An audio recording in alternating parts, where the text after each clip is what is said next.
Welcome back to On the Tee on this 23rd of March, 2011. Two pros and a hack in our Okoboji Bar and Grill Clubhouse studios.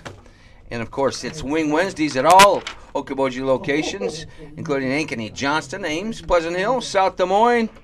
45-cent wings all days on Wednesdays, okobojigrill.com. We feasted on some great Okoboji food tonight. What'd you have, a little salmon again? A little fish sandwich was delicious. I had the chicken fingers. Those were superb. And what was that? What else did you have out there that you were dining on? I had some fish. I don't know what kind it was. Well, in Fort Dodge, we pretty much just eat catfish. Well, they got the Lenten specials. They've got the tilapia sandwich, the herb-crusted that might have been salmon, tilapia, yeah. Shrimp pasta, fried shrimp basket, and beer battered fish sandwich. That's what you had. Speaking of fish on the Mississippi, let's go out east to the Arsenal. Former K-State Wildcat, Todd Fowler.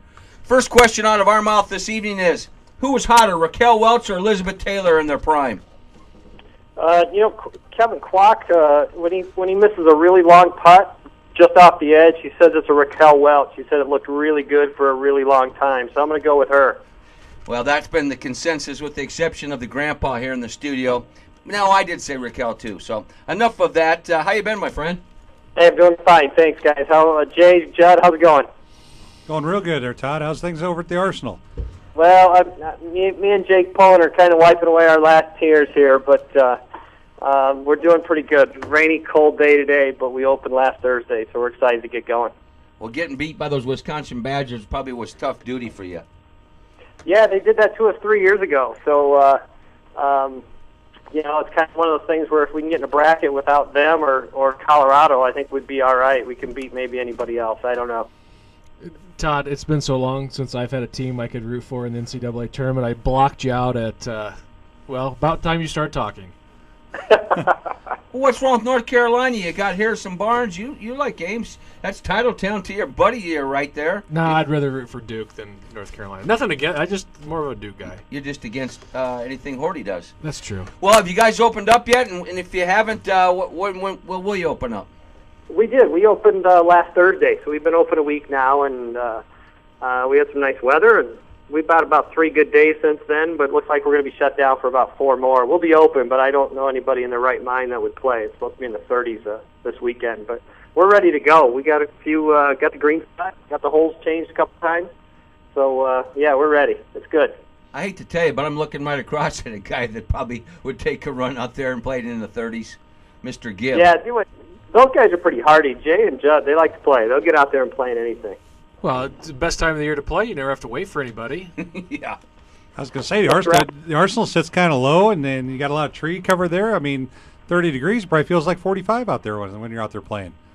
Yeah, it can be pretty nice as long as the wind's not coming up the river, out of Davenport, from the Davenport side. But just depends on where that wind's coming from. Of course, last year we talked to you. I'm sorry, Judd. We talked to you a couple times last year, and you kind of gave a description for our statewide audience of the Arsenal. We got a growing audience on television and radio every year. Tell us a little history, a little bit more about the Arsenal for people that aren't familiar with that great track. Yeah, it's obviously a neat golf course. Anything built before 1900 is unique from a historical standpoint. But it's obviously an old golf course, tree lined. It's a links. We go out 8 holes straight out along the Mississippi. Turn around there and come back, just like St. Andrews and some of those great courses in Scotland and Ireland that play along the coast. So it's fun to play. Jay and Judd will tell you if you play real well there, you can shoot a really good number. If you don't hit it very straight, you won't get a suntan and you'll shoot a big number. So it's pretty easy goings for the average golfer, but it'll challenge the good guys. But I've seen some pretty good golf there too. So. Well, Todd, I'd echo that. And, the Quad Cities is so lucky to have, quite a few really good golf courses. I love every time I get a chance to come over there and play the Arsenal with the history, of Arsenal Island. I love the golf course, and you're right. If you just looked at the scorecard, you might look at the distance of the course and say, "Oh, I'm going to chew this thing up." But very challenging golf course, and it's deceptively long. Because you can't just bomb driver. Sometimes you're hitting 3-wood, maybe a long iron off of a tee for the long hitters. But the golf course is always in fantastic shape, and I know Jay and I are both looking forward to I guess it's in July now. We'll have our Iowa PGA Section Championship there at the Arsenal, and I know a lot of the pros look forward to any time there's an event there.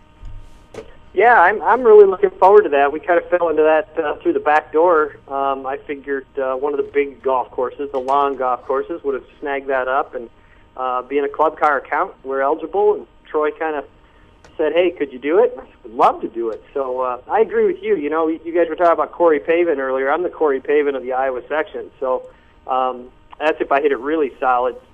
But I think that's the nice thing about it. Some of the guys that are over 50, some of the other guys that have played there well before, you know, it's going to give us an advantage for 1 year, I think. But it is a good test. You know, the first 3 holes are kind of warm-ups and get a birdie there if you can, but if you look at our yardage from 4 to 12, it's 9 holes there, par 36. From the blue tees, that's a little over 3,500 yards. So if you played the 4 through 12 and went back over and played 4 through 12 again, you'd be playing 7,100 yards of tree line tight golf. And anybody that's played the Arsenal, if they think about doing that 2 or 3 times a day, they know they were biting off more than they could probably chew. Hey, Todd, we know it's a private club, but has access to the public. Give the audience an idea how they can access, besides winning here on the tee, an opportunity to play the Arsenal. Well, here's the big news flash. Last September, the development company that was operating the private club fell behind on their lease payments to the government. If anybody wants to know what that's like, go ahead and don't pay your taxes next month, and you'll find out what kind of trouble that'll cause you. So they basically were politely escorted off the island, and the Army took over the golf course. So I'm now a federal employee, and it's actually a post-golf course now, open to the public. We do not have any members. The golf course is now open to the public.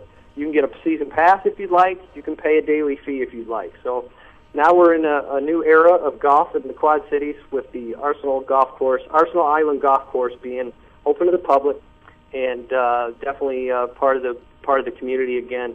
The way it was sort of established at the beginning in 1897 as a relationship between Arsenal, Rock Island, and the Quad City community. So, anybody can play it now. Just call, get a tee time. Our prices are really affordable. They're very, very much in line with the other public courses in the Quad Cities. And we're just kind of hoping we become part of everybody's little tour around town. We got great golf here on both sides of the river, and we're not trying to steal that from anybody.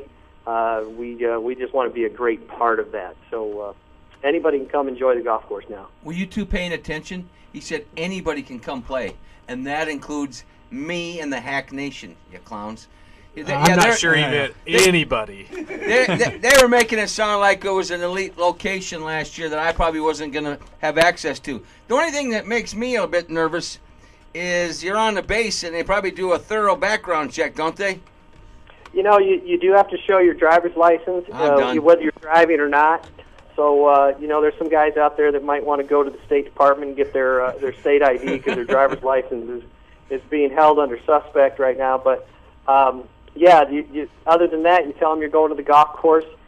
They may have to check in your license plate off your car or something, give you a badge so you don't go park it in front of the general's quarters or off in front of his office. But access to the Arsenal is very, very simple, and anybody with a driver's license or a state-issued ID card can get in and come play us.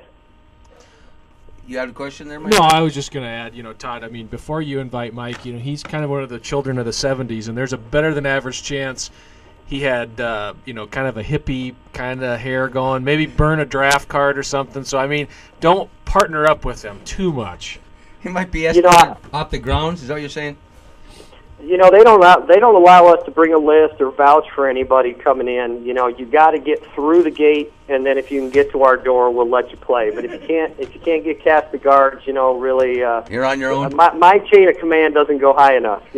Todd Fowler, we appreciate you taking time. We look forward to a long relationship with the Arsenal, and we're going to give plenty of opportunities for people to come and play. We'll stay in touch throughout the course of the season. Thanks, Mike, and Judd, Jay. Look forward to seeing you guys at the first tournament. All right, Todd Fowler, we'll be back on the tee.